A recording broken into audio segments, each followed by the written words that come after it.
Good afternoon, everybody. Welcome to class today. Thank you for joining me. Whether you are watching live or you're watching the recording a little bit later on, I appreciate you, just watching these recordings and trying to get something out of them. So this week, just as always, right, we're getting ready to start Module 3 tomorrow.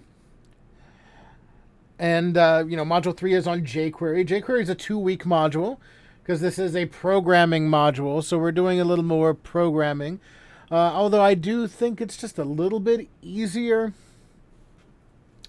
than some of the other, different types of programming you might be accustomed to. We're just going to do a very basic primer through jQuery. We're going to talk a little bit about it this week and do a demonstration. And then next week, because this is a 2-week module, we'll spend more time just writing code, working with things, talking about things. If you have a baseline understanding of some JavaScript, if you've coded at least a little bit of JavaScript before, that'll make this a whole lot easier for you. But if you haven't, it's fairly, jQuery in particular is fairly simple to pick up and especially do some simple things. So we should have a good time with that over the course of the next couple of weeks. Today, your Git and GitHub assignments are due this evening by 11:59 p.m. I think most of you already have most, if not all, of your assignments from that module in. So good job with that. And we will, Git and GitHub is going to be something that kind of stays with us throughout the semester as well. So we'll be kind of adding a little more to our repertoire, like we use it for everything, right? So like today, I'll show the push again because I'll take the code that we're working on here today and push it to GitHub so I can send it out to all of you again. Another thing that I'm planning on doing is making a video that does more of a breakdown process like I did with the video I put out on Monday or it was either Monday or Tuesday of this week. I don't quite remember. Of just the standard Git uploading process to GitHub. So I'll be putting out a video. I want to put out a video to kind of break down the process of using somebody else's repository. I know I showed that really briefly in last week's live class, but I wanted to kind of just do another breakdown video on that. And because you'll need to kind of understand that process for when you are sending code to for your final project, for your collaboration. Sending your part in to that. So we'll make a video that kind of breaks all that down really well as well. Probably have that out before next week's live class. So with that being said, I think we can go ahead and start talking about jQuery for today. And I talk about jQuery now in a different way that I would talk about it, say, 5 years ago, right? Because 5-6 years ago, jQuery was the cutting edge. Everybody needed to know jQuery to be able to deal with websites and build websites because that's what people wanted, right? We'll talk about how it is essentially another layer on JavaScript here in just a moment. It's a library that we use that is built on top of JavaScript that is basically just supposed to make JavaScript a little more user-friendly, a little more easy to understand and use. And so it was incredibly popular 5-6 years ago. A lot of people were using it. A lot of people were learning it. It was ubiquitous. Most websites utilized it. One of the reasons that I teach it in this class is that it used to be a big part of the Bootstrap framework that we'll be talking about in Module 4. But nowadays, things have kind of subsided a little bit for jQuery. Right? The Bootstrap framework doesn't really use it as much anymore. We're starting to see more people err toward new frameworks like Angular and React and Vue. And so with that being said, you might wonder, well, then why would you still talk about jQuery?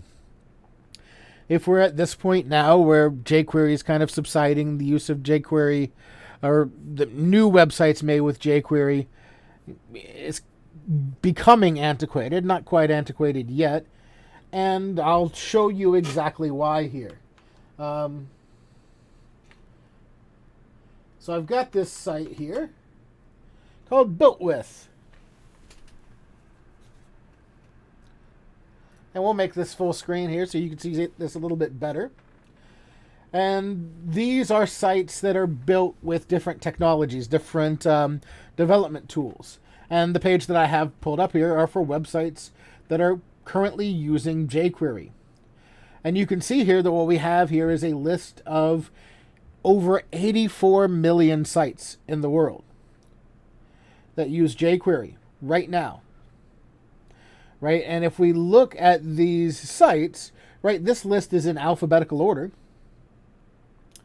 But if we go through this list here, we see some huge name websites, right? BBC.com for the British Broadcasting Company. Behance.net is a big creative services portfolio site.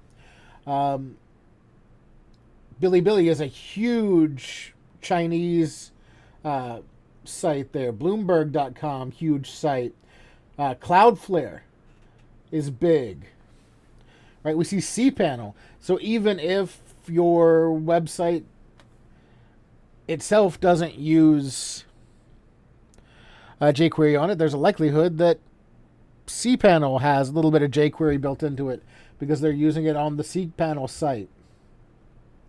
And so that's your server maintenance tools that you're using there. CreativeCommons.org is a big one. Netflix we have here, right? All sorts of huge sites that are using jQuery. So even though the trend is slowing down, where people are using jQuery less and less and less, right, it's still a huge part of the internet. Right, because there's still a lot of sites using jQuery. And so, if you get a job working on a legacy site, if you get a job working on a site that's been around for a while, you wouldn't necessarily want to reinvent the wheel and recode the entire scripting base in vanilla JavaScript or one of the other frameworks. Because that could be, hundreds or even thousands of lines of code, right? And when you're on one of these big sites like, BBC,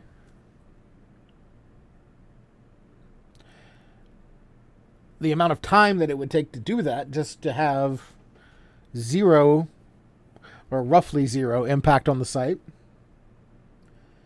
wouldn't be worth it, right? So we need to be able to understand kind of what we're looking at and how we can interact with these things so that if we're put into a situation where we need to deal with this, we have an understanding of how we can do it.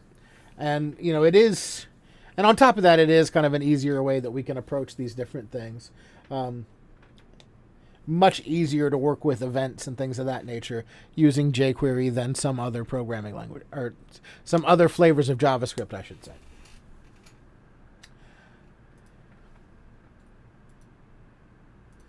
So let's just start out by talking about just what jQuery is, just a little bit here, and we will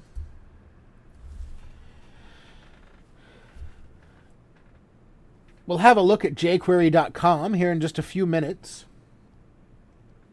Right, but jQuery.com is the home of jQuery. That's where we'll go and we'll get the files that we need to be able to run jQuery on our site and be able to work with it in that sort of way. But it is a huge collection of predefined JavaScript objects and methods that are free to use and link to. Right? So basically what happened here, as happens in a lot of other instances, is, a group of people, an organization, said, you know what? There's this stuff we do with JavaScript. We do it a lot. We do it so much. We're writing 5, 6, 7, 8 lines of code for this. It would be smarter of us if we just built these other files, predefined all these things that we do over and over and over again, and put them in this library file so that we can just reference that library file and we don't have to write all this code. We don't have to redundantly make all this code. And when I'm talking about a library here, you can think about a library in the sort of sense of a regular library, right? Like the library here at CCC. We're talking about predefined JavaScript objects and JavaScript methods, and we can think about those like the books that are in the library, right? So I just have this one place where all of these things are located, and when I need to use the information or I need to use the code contained within one of these objects or methods that's in the library, I can just reference it, pull it out, get its information, and then if I'm not using it, I can put it back. I don't have to worry about, it's there for me to use, but I don't have to use it unless I need it. And with jQuery, we're providing, they have a mobile library for that as well. There's also a CSS library that's predefined with some fancy buttons and links and headings and all that kind of fun stuff for fancy mobile interfaces. We're just going to be focusing on the plain, just regular old jQuery in terms of what we're going to be doing.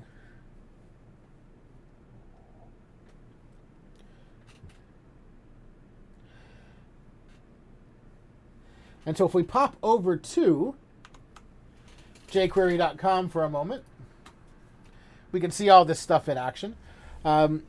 This site will become more important to us in just a little bit, but we can see the different jQuery projects here. The jQuery user interface project, the jQuery mobile project, and the Sizzle project, which are all different, sort of different flavors of jQuery that are designed to do specific things. We're just going to be using the general jQuery library that we get just directly from jQuery.com. We'll show you how to include it in your projects here in just a few minutes. We have this link here that goes over how jQuery works, right? And this is actually pretty good information. So we've got the stuff in the module. We've got this stuff here on the jQuery.com website. This How jQuery Works page here is excellent. So if you want some additional supplementary material for this outside of like what we're doing otherwise, this stuff here is really great. Like it's showing you here basically a lot of the stuff that I'm going to talk about today. We're going to talk about including the project. jQuery.js, we have to include the jQuery file in our website so that it knows what we're talking about when we write code in jQuery. Because otherwise it's not going to know what we're dealing with. So we have to kind of import this file in. So for those of you who have taken Python with me in the class, when we would import something into a project, it's the same sort of deal, right? Like if we don't import it into the project, then it's not going to understand the code that I've written otherwise, which is pretty crucial. But if we go through here, we can kind of just scroll through, get our additional jQuery support, all sorts of information here for you, using the jQuery core, which is what we'll be using. A lot of information here. Again, this is good to sort of back up and have additional resources for what you're going to be doing. When we get in, with selections and with, one of the big things that we'll talk about today is document.ready and all that sort of fun stuff. So it's just a bunch of information on all of this stuff that you can go here, reference and read. One of the big things regarding any tools that I'd like to encourage you all to do is just kind of get comfortable with the documentation as we're working with these sorts of things. All of these tool providers, all of these different organizations that put out these different products like jQuery and, basically everything else that we're using. They also put out documentation that talks about how to use their product as well, right? Like if we go to the Get website, right? Not GitHub here, just get-scm.com. There's documentation here, right? And so one of them, because we could talk about Git on its own for 4 weeks, 5 weeks, but we have a 10-week summer class, right? So if we want to do anything else, we really can't get into that. But if you get comfortable with being able to kind of look things up, go through the documentation, working with all that, then the more you're able to do that, the more flexible you'll also be as you learn new tools down the line that we don't talk about in this course, because there's always a new tool in web development. So we'll come back to this jQuery.com site in just a few minutes when we get ready to kind of discuss how we get jQuery and put it in our projects.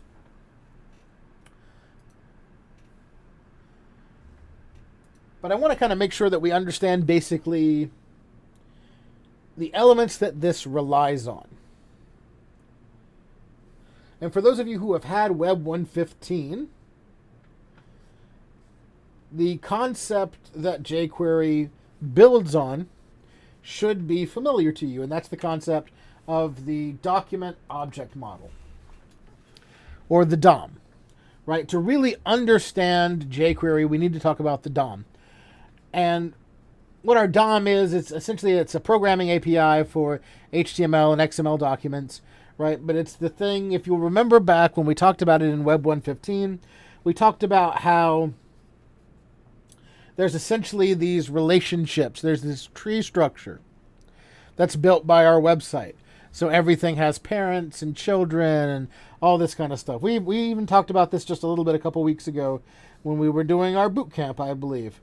Right? Like, once we nest things inside of things, we're creating this tree structure, and the things that are in the items that are, nested inside of other tags have, they're said to be children of the tags that they're nested inside of, and so on and so forth, right? We'll have this, we'll have a little tree structure here to show you in just a moment that will help you visualize this a little bit. But it's the logical structure of our document. And what's crucial is being able to move between these different structures that are in our document. Move between the different elements. Move from parent to child, child to parent, parent to adjacent parent, so on and so forth.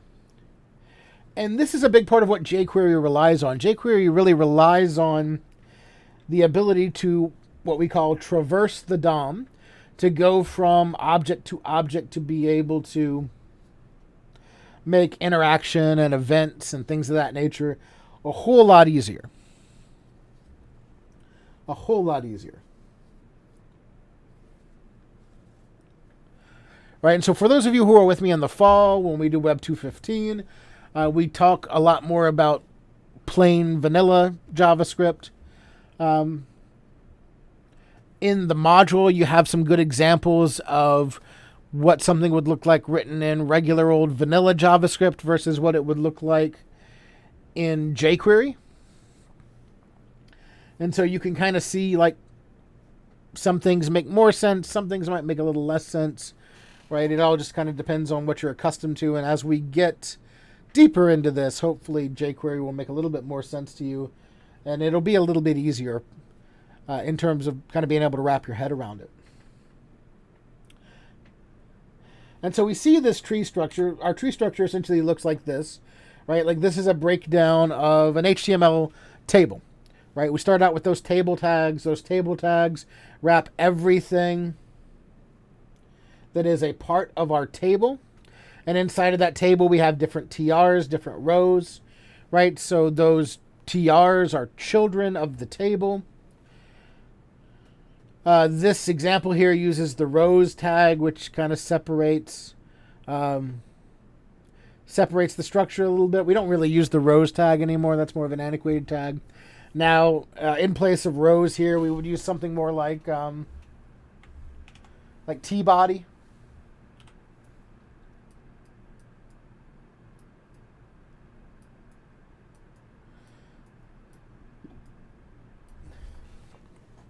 So if we're building our table structure, right, like we have a T-head for table head and a T-body for table body, and we can delineate our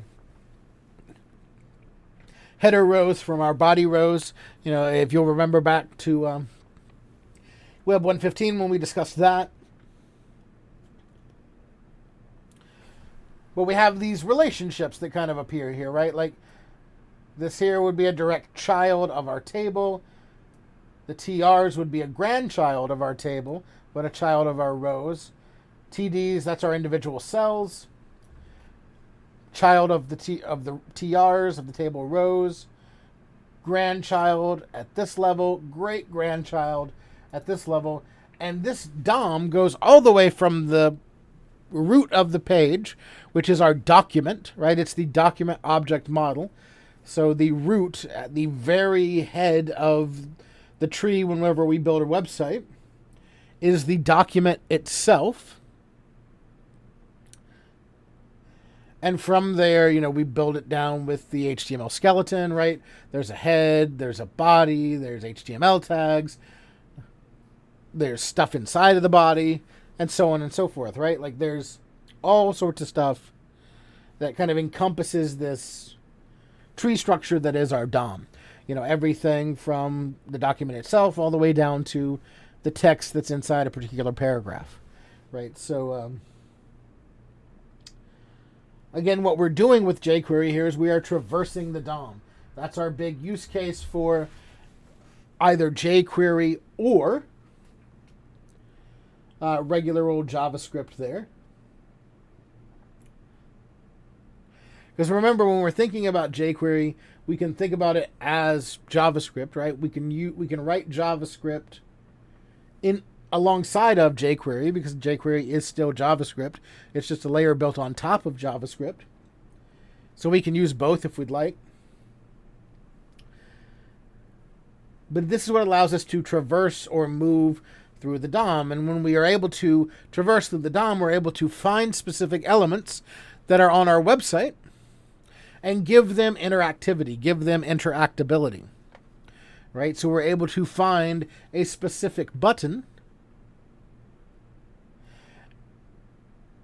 and based on that button's relationship to other elements, we can make things happen there, right? So we can take one selection and basically move throughout the entire document until we get to all the elements that we need to deal with, and we're working with everything that we want to work with, which is pretty cool.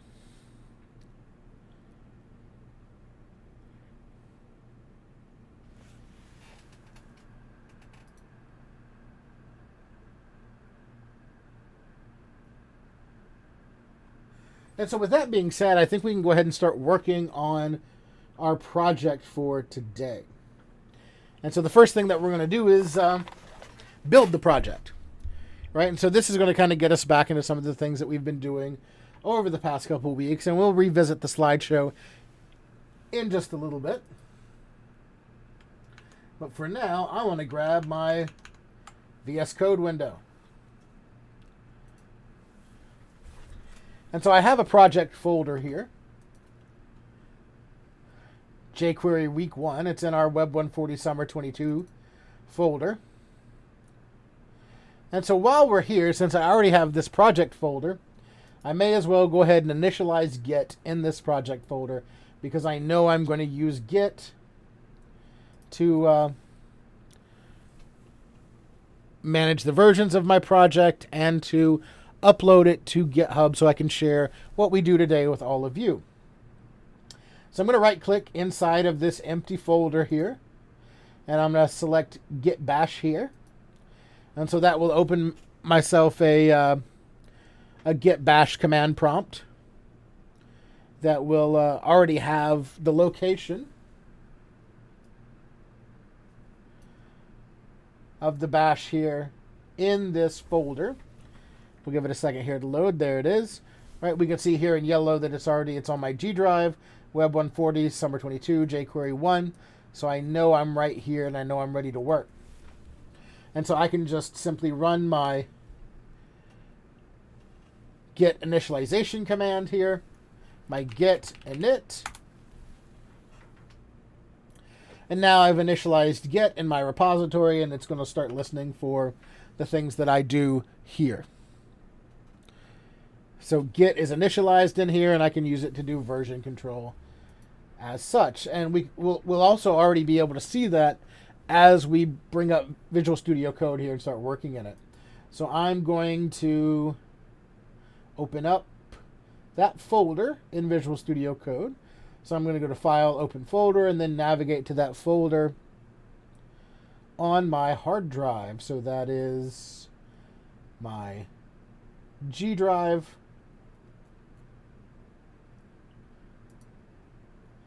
And then Web 140, Summer 22, jQuery 1, select folder. And so that's going to allow me to open up my project here. I trust the authors. Right now there are no files in it. So I'm just going to make some files here using Visual Studio Code. I'm going to click the icon, that's the create, the new file button here. I'm going to create an index.html.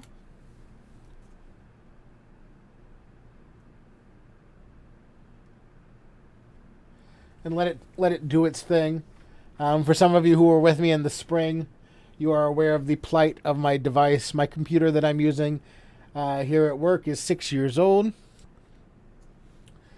It is seen better days. It's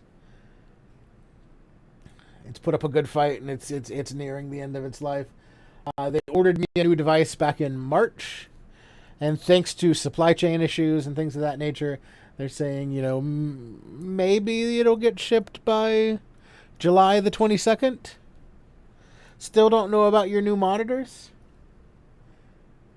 So if we have a little bit of technology issue here and there, a little bit of slowness here and there, that's why. We'll add our CSS file here, so that's style.css. And we're going to add a JavaScript file here. And that's where we're going to write our jQuery code, is in that JavaScript file. So I'm going to add this file. I'm going to call it script.js.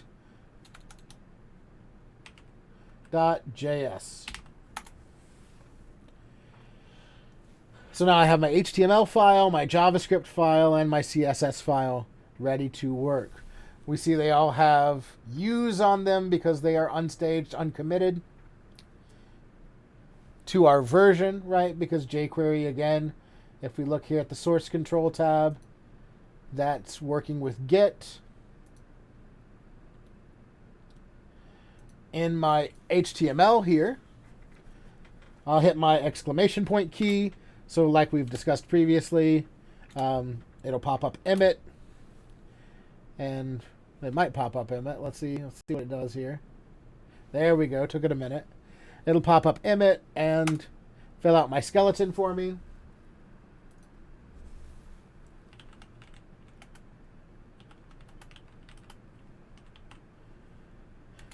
We'll go ahead and we'll add out. We'll change our title here to jQuery test 1. We'll add our CSS in here, which will be link rel equals style sheet.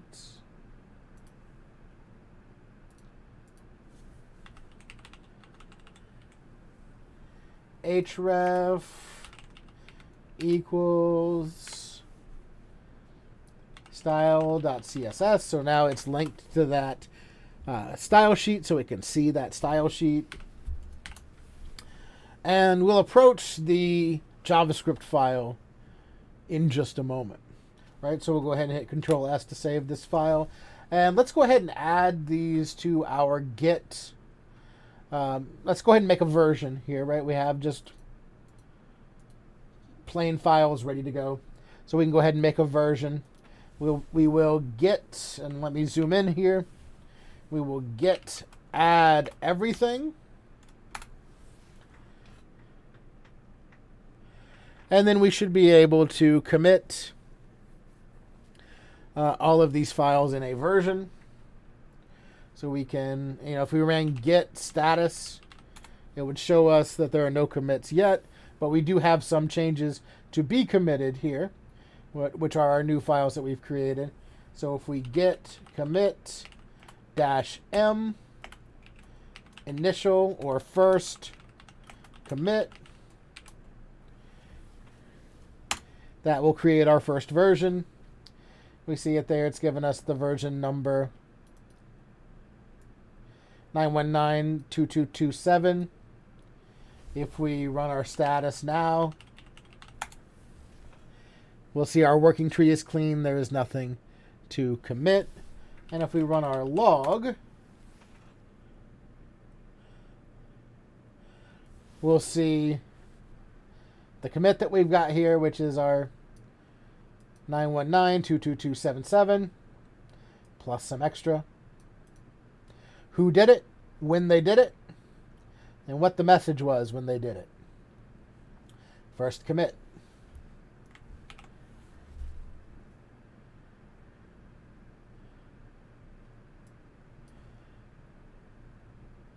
And so now we've created a version where we have these files nice and clean. If we messed something up or broke something or whatever, we could revert back to this version and be able to work with them. So now what I want to do is I want to be able to add jQuery to this project. I want to be able to add jQuery to this project so that I can, or so that my browser understands what I mean when I use certain terms. So my browser understands what I mean when I am talking about some of the jQuery stuff. Right, so let's revisit our slideshow presentation here for just a minute and talk about including jQuery in our pages. And there's two ways that we can do it, and I prefer the second one here.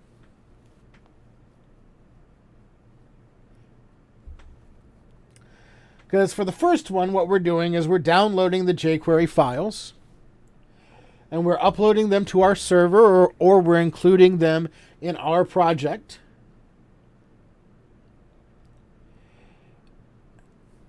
And we're referencing it in our project. So that's what we have here on the first line, where our script is just jQuery.js. We've saved that file. We've put it in our project. It's in the same directory as the HTML file it's being referenced in. And so it knows to load that script when our browser hits that those tags in the command. However, what I would rather us do is use a CDN to include jQuery in our page. And this is an old jQuery URL on this slide here, so don't use this one. I will show you how to get the most up-to-date one here in just a moment.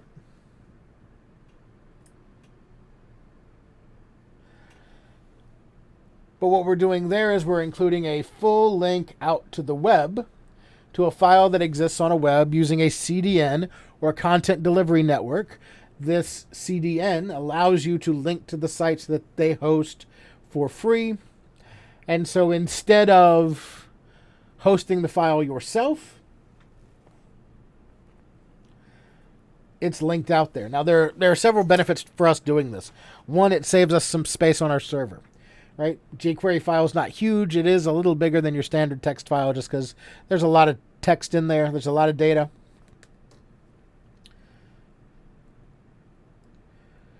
So it's not huge, but it does save us a little bit of server space. Number two is that it improves the site speed a little bit. Right? jQuery in and of itself is known for being a little bit slower, for kind of being an anchor a little bit to site speed. So if we want to kind of improve that a little bit, we can use the CDN, as we'll be doing today. Because if your user already has the version of jQuery cached from whatever CDN you're using, which, since there are 84 million plus other sites on the internet that use jQuery, it is highly likely that that will be the case. They don't have to re-download the file. Otherwise, they would have to re-download the file. They'd have multiple copies of jQuery on their computer, so on and so forth. And another thing here is that we only have to do this once.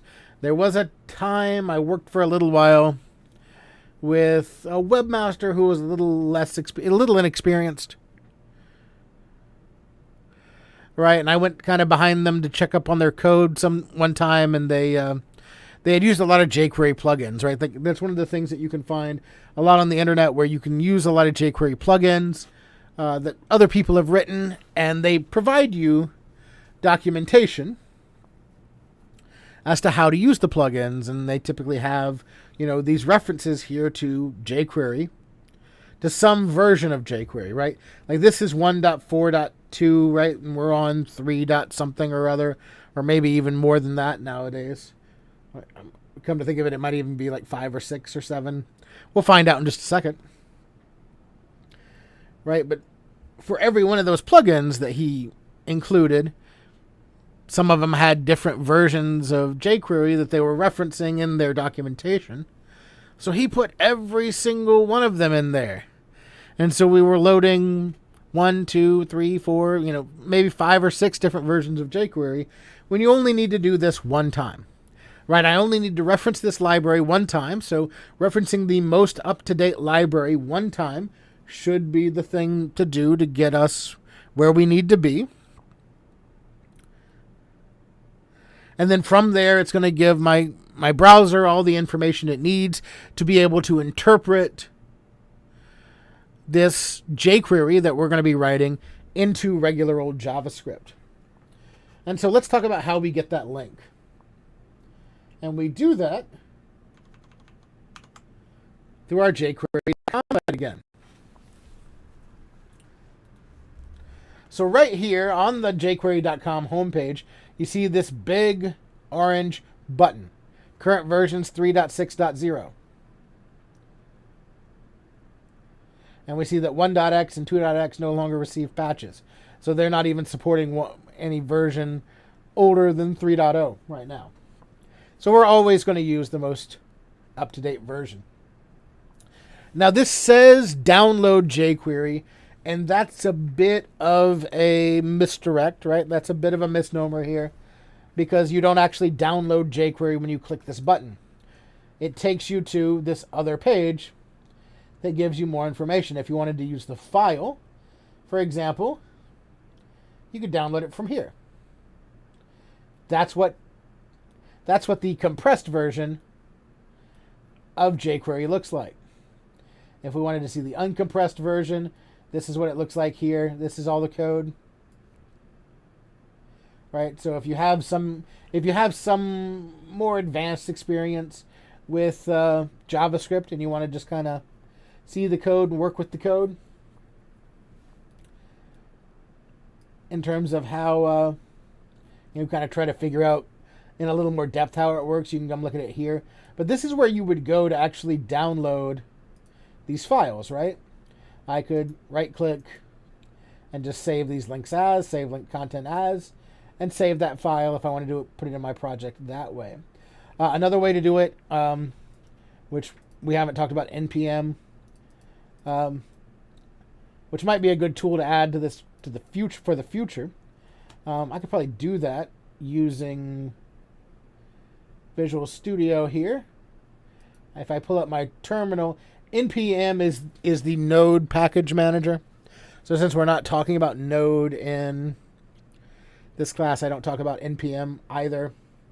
But one of the things that we could do here is just run a command that will automatically download jQuery for us, which is what that is. So if I ran npm, come on, wake up, well,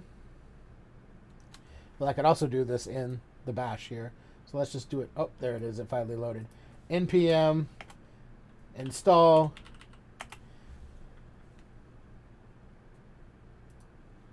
jQuery, just like it's written there.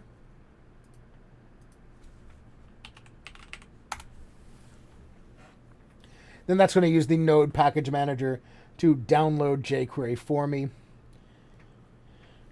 and put it in my project folder here, which we should see that relatively soon, hopefully. Yep, there it comes. There's the download.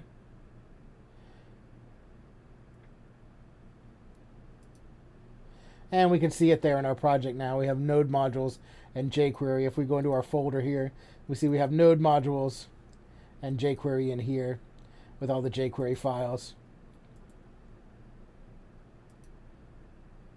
But that's a bit of overkill for a project like this, right? So we just want to use the CDN here. So if we keep going down the page, keep going, you'll see this here. Using jQuery with a CDN. That's what you want. And we can see here we have our code.jquery.com site. We can use that. So in addition to being able to download from these, we can just straight up use this URL. Or we can use URLs provided by Google, Microsoft, CDN.js, or JS Deliver. The one that I like to use, because it's the one that's used the most often, is the one that's provided by Google.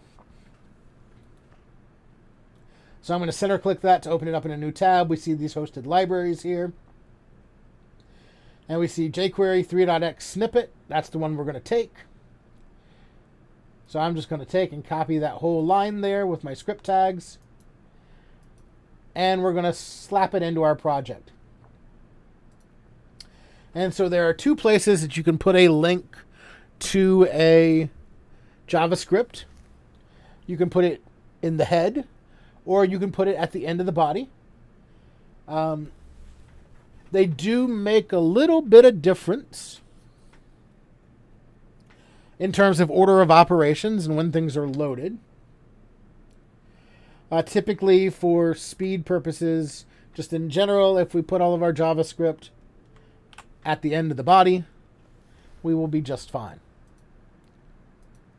All right, so I'm just going to paste that link in there.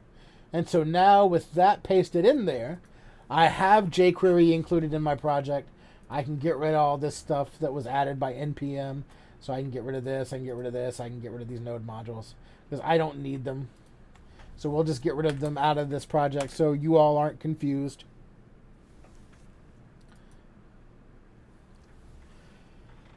We'll go ahead and save this, and then, you know what we'll do? We'll go ahead and make a version here, because this is a big point. So we'll go ahead and make a version here, where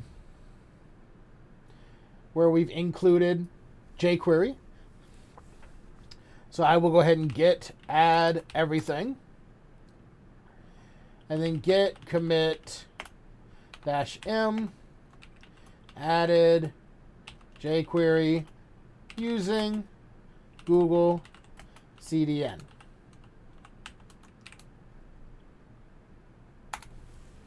And I don't think I mentioned it previously, but we see one file was changed because I had one insertion that was the, adding the script in there.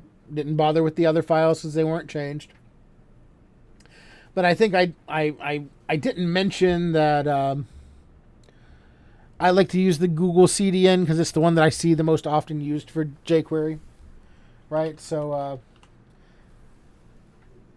it is the highest degree of likelihood that it is cached in your user's browser, so they don't have to re-download it. And then there's our log. We can just show our log really quickly. There's that first version, so if we wanted to check out and go back to that version, we could.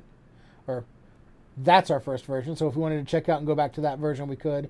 And that's our new version. We see it matches our version number that we get here.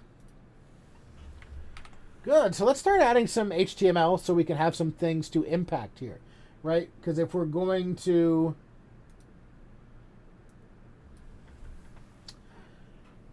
traverse the DOM, we need to have a DOM to traverse, right? So we're going to need to add just some HTML, and all I'm going to do is I'm going to make a box. I just want to make a box today just to do a little mouse hover example. We'll do several different types of examples next week. We'll have a whole lot of fun with it next week. But I think for today, all I want to do is make a box. So I'm just going to take and create a section tag here at the top of my HTML or top of my body. We'll give it an ID of maybe just example today to kind of help me select it. And we'll put some text in here, like hover over me.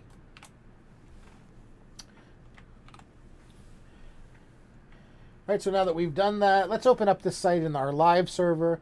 So we'll right click, we'll select open with live server. It should open up in a browser here directly. Here it comes.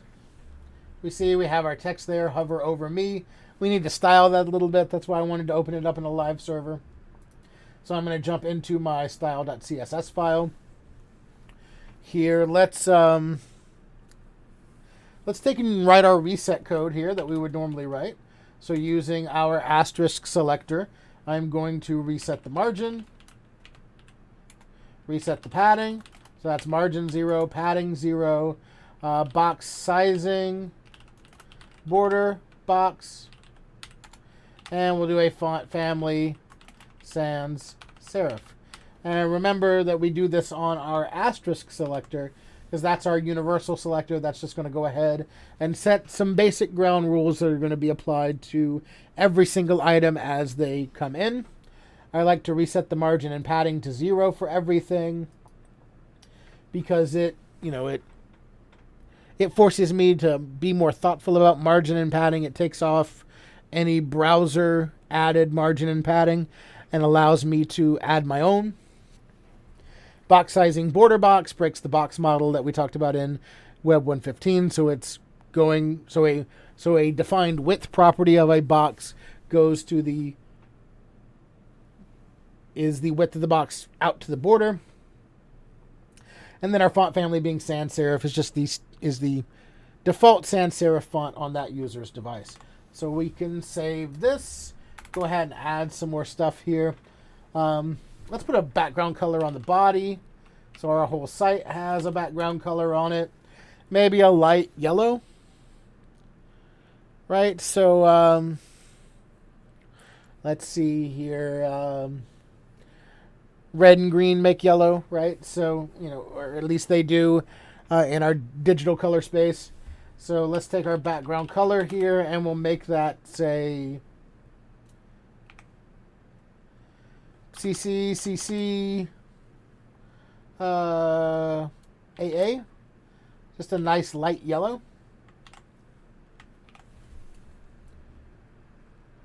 And if we look at our live site here, we can see that's kind of a tan. That's a little dingy, isn't it? Well, it'll help the box stand out a little bit more if I make the box real bright. So that'll be fine. We'll take and focus our example ID selector in our CSS. So that will be hashtag example. We'll make the background of that something nice and bright, like maybe a nice bright magenta. So that would be, let's see here. And really, if we wanted this to be not so dingy, we should just take the blue out of it instead. And the background of that could be a nice bright magenta. Let's say, let's see, red plus blue makes magenta. So that would be like a FF, 00FF.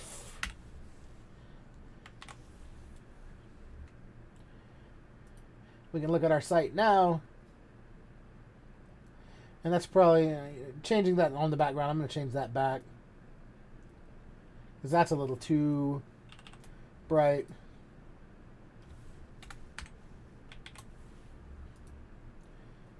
We'll give that hashtag example. We'll give it a width. We'll give it a width of, say, 60%. We'll center it up using our margin trick. That's margin :0 space auto. We'll give it a height.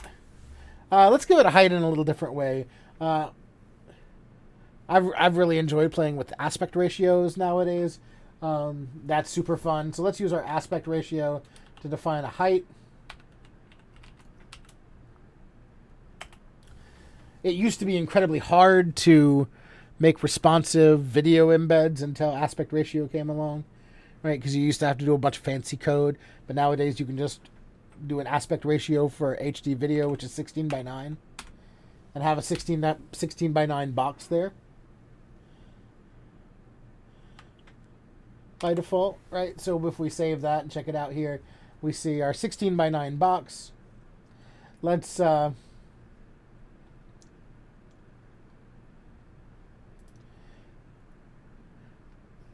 put that text inside of a paragraph there.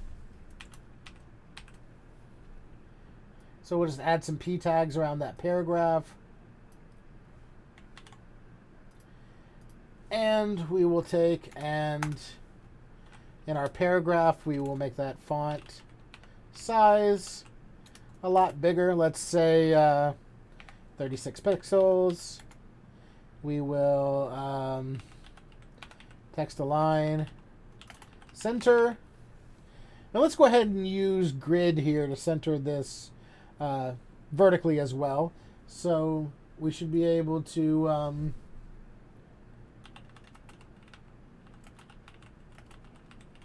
add a display grid here to our example. Display grid. And I always get the two confused as to the one that I put on the parent versus the one that I put on the child element. I think what I want is a line item center.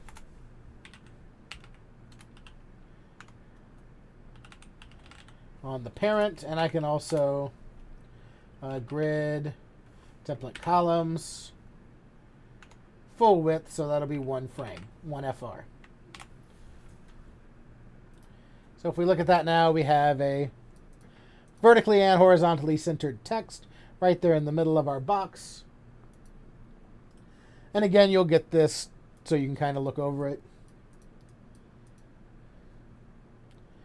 Let's make that font bold, shall we, just to make it stand out a little bit more. So this will be font weight bold, or bolder is also fine. And let's make the color of that font white. So now that's what we have. Why not? Looks pretty good. So now we have a site that we can actually work with here. So what I'm going to do, what I'm going to go ahead and do is I'm going to go ahead and just create another version. All right, so again, that's going to be get add period, get commit -m added HTML and styling with CSS. So now I have that commit done. And we can actually start to write our jQuery here. Now when we're writing our jQuery, when we start to write our jQuery, I'm going to write that in my script.js file. So I'm going to switch over to that file. And when we first start to write jQuery, we always include the same line of code, right? Because when we start with writing jQuery, the first thing we need to tell our jQuery to do is essentially when to run the jQuery, right? When should I run this file? When should I execute this file? And what I want to do is I always want to run this file when the document loads or when the document's ready. So every time you're going to be writing some jQuery, you're going to start it off with the following line of code. That is $, open parenthesis, close parenthesis, document, dot ready,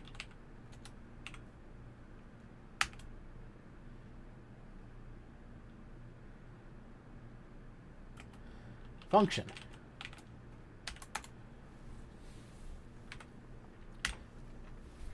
So every single time we're writing some jQuery, we start off with this right here. So if you're watching the video, you might want to take a screenshot of this, or you might want to make sure that you just pay special attention to this. Every single time we write jQuery, we start with this line of code. Document ready function. Now, as we're looking at this, we can kind of break this down and talk about what it's doing. So whenever we see this sort of structure with our $ and parentheses around it, that is a DOM selection. That is selecting an element within the DOM. So in this case, we are selecting the document. And we said that the document was essentially the root of our DOM. It's the very, great grandparent that sits at the very top of our tree. Right, so whenever the document itself, whenever the root of the DOM is loaded, whenever it is ready, right, that's our event here. So whenever the document is ready, whenever it's ready to go, we're going to complete this following function. And, for those of you who have taken some other classes with me before, you know that a function is just, a sequence of lines of codes that, or a series of lines of code that does a specific thing, right? So anything that I write in between these brackets and parentheses here is going to be executed when the document is ready. And also pay close attention here to where the brackets and parentheses are, right? Like that's an important thing for us. We want to make sure that we have our opening and closing parentheses in the right places, our opening and closing brackets in the right places, right? Being specific, again, is one of the most critical things that we want to do as we're programming. And so now we don't just want this to happen when our code loads, right? We want it to listen for something else. So we're going to put another event in here. And this event that we're going to put in here is a hover event. And a hover event in jQuery is a two-part event. Hover in jQuery is basically a shorthand for two events, the on-mouse enter event and on-mouse leave event. And so if you remember back to Web 1.15 when we were dabbling with JavaScript, one of the things that we did was we looked at on-mouse enter and on-mouse leave as events, and we tied different functions to them, and we saw what happened when we moused over and then when we moused out. But in this case, we can use hover, and that's going to apply to two different events. Now, that does mean that we need two different functions, but we'll see that in just a moment. So let's select the DOM element that we want to focus attention on, which in this case is going to be that example ID selector. So that's going to be $, open parentheses, and then in quotes, that selector that we use. So that's hashtag example. Remember, no symbol there at the front represents an ID selector, or not an element selector. Hashtag at the front represents an ID selector. Period at the front represents a class selector. And so, just like here, we're selecting a DOM item, and then we're adding an event listener to it. So I've selected a DOM item here, and I want to add an event listener to it. So I want to add my .hover event listener to it. So now that's just going to tell my browser, okay, listen for this element to be hovered over. And when this element gets hovered over, I want you to complete the following function.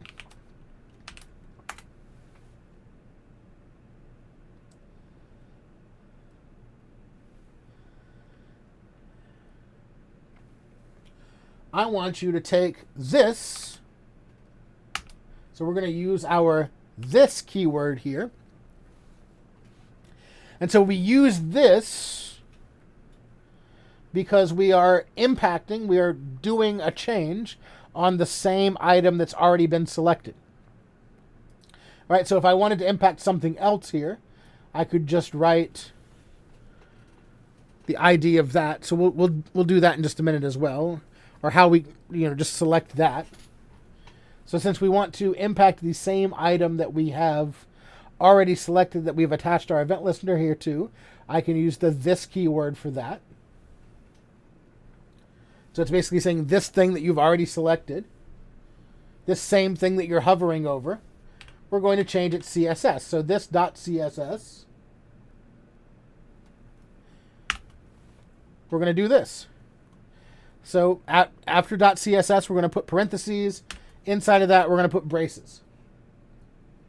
And from here, we're just going to add new CSS rules. So, for example, for our background color here, we might make it green now. Or let's use the hex code since we're using the hex colors. Let's use hashtag. Let's make it cyan instead of green. So green plus blue is cyan. So that's going to be 00FFFF.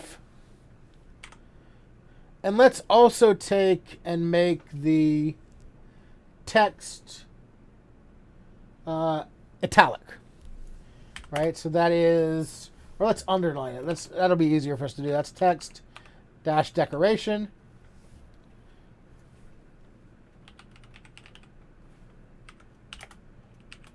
Underline.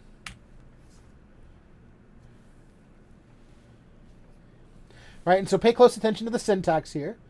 Right, you can see where the braces are, the curly braces. Take a note of where the colon is, where the comma is, where the quotes are here. Right, because this is critical. So now we can actually start to work on testing this. Now, our program here isn't going to quite understand it yet because we haven't included the script here. So I can just add another set of script tags beneath this one. That is script src equals the name of our file, script.js. And we will close that script tag thusly. So now if we go back to our live site here, we should have that happen. Right? As you see here, when we hovered over our item here, it changed the background color to that cyan, and it underlined our text.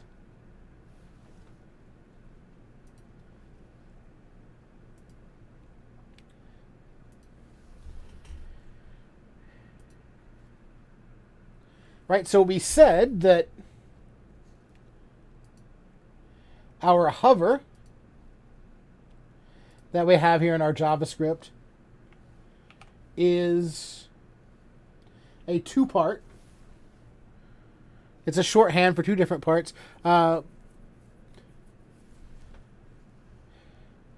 what we might want to do here is add the second part here that will change it back. And so that's another function here to change that back. So what I want to do is I want to find the closing brace for this first function. So we have this brace here, and this is the closing brace here.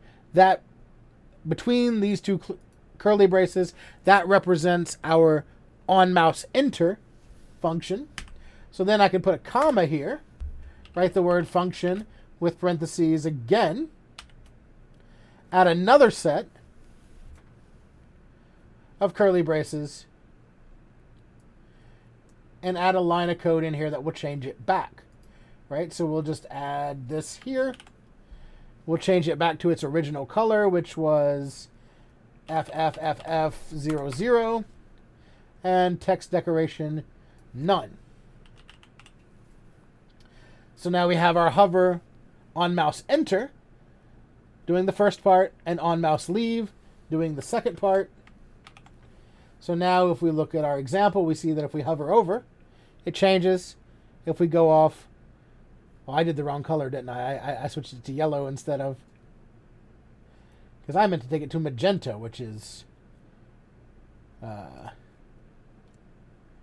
because that's red and green instead of red and blue. There we go.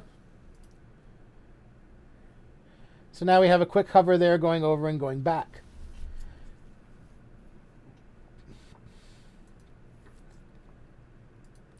Let's add another object here to each of these where we can change the background color of the entire site. And so at the end of this line of code, I'm going to add a semicolon. And as we've talked about before with other programming languages, a semicolon just denotes the termination of a line. It's like the period at the end of the sentence, right? That's basically saying, that's the end of this sentence. Let's move on to the next sentence. And in this case, we are going to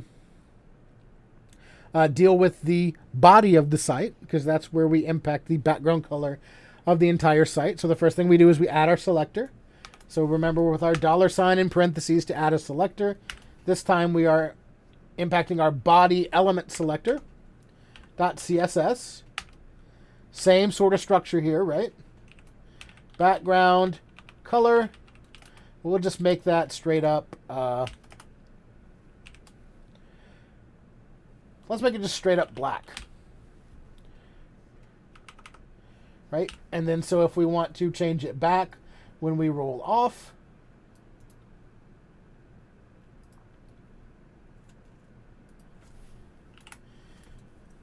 we can add that to the on-mouse leave function here, and we can change it back to hashtag, what it was, the light yellow, so it was FFFFAA. Or no, we did CCCCAA, didn't we? Okay. So now if we save that, right, we're impacting the body, we're impacting the block itself. So if I hover over, the whole background changes to black now as well. I hover out, it all changes back, and we can go back and forth like that. Flashing colors warning there. Probably should have done that earlier.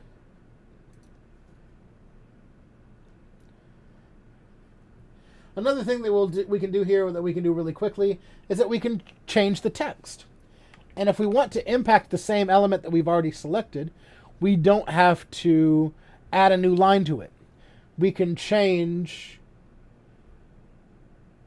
something else by just kind of chaining onto the end of something that we've already selected. So if I want to change the text that's already in the example element, I can just add, since we're selecting it here, I can just add dot text here. And then in parentheses there, put whatever I want to put in there. I can say, you're hovering on me. Same thing here. I can copy that. Paste that in there. Again, take note of where all the punctuation and things like that are. Change this text here to be something like, maybe, do it again.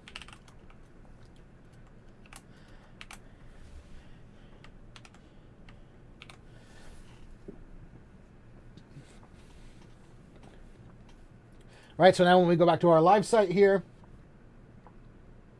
we can see it's changed our text there. Because it's not, we're not impacting, oh yeah, we put that in a paragraph, didn't we? That's the issue. That's the paragraph. That's the paragraph. So if we took our text out of the paragraph there, let's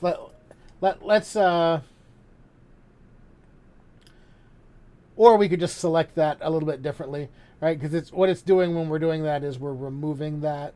So we could just, instead of doing what we're doing here, we could just do it like this. P text, or even hashtag example. P text like that.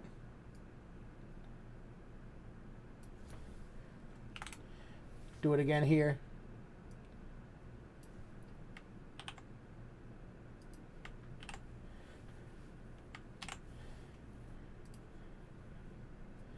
And there we go. That's better. That's better. That's more like what we want. So you've seen different ways that we can do it now, though. So that's a good thing for that. So that's all that I kind of have for us for today.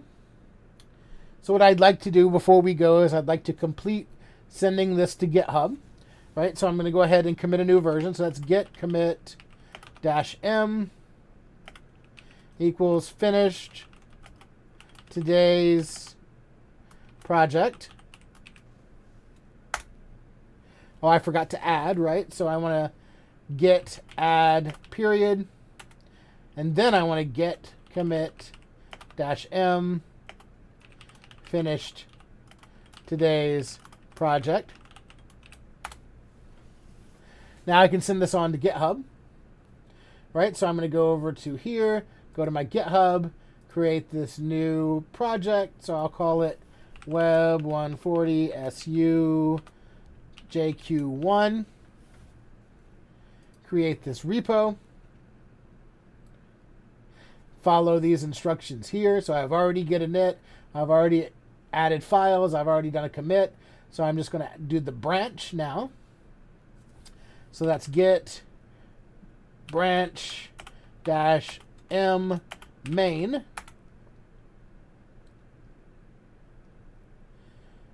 Git, and I could just copy and paste this as well if I wanted to, which I'll do here. Git remote add origin.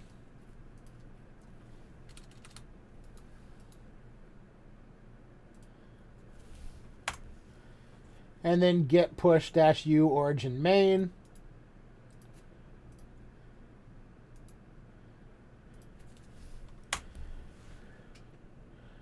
Give that a second and it will send all these ones and zeros across cyberspace to be here in my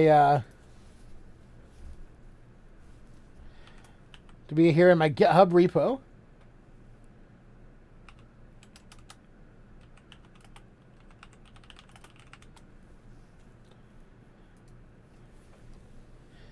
It's thinking about it.